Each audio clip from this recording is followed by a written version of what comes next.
What would you like to do today? Why don't we go to the mountains? It would be cold. It's snowing up there.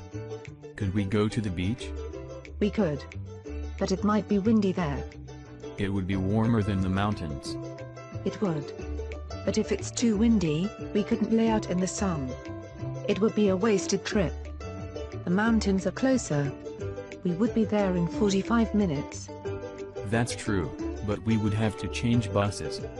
If we went to the beach, we could take the express train directly there and it would only take an hour. But we might not get a seat. We'd have to stand the whole hour. We could sit on the floor. That doesn't sound very comfortable.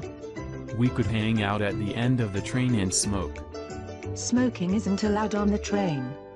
Hey, if we went downtown instead, we could try the new buffet. That would be great. I've been wanting to go there. Let's do that instead then. I'll get ready. If we hurry, we can catch the bus downtown. Otherwise, we'll have to walk.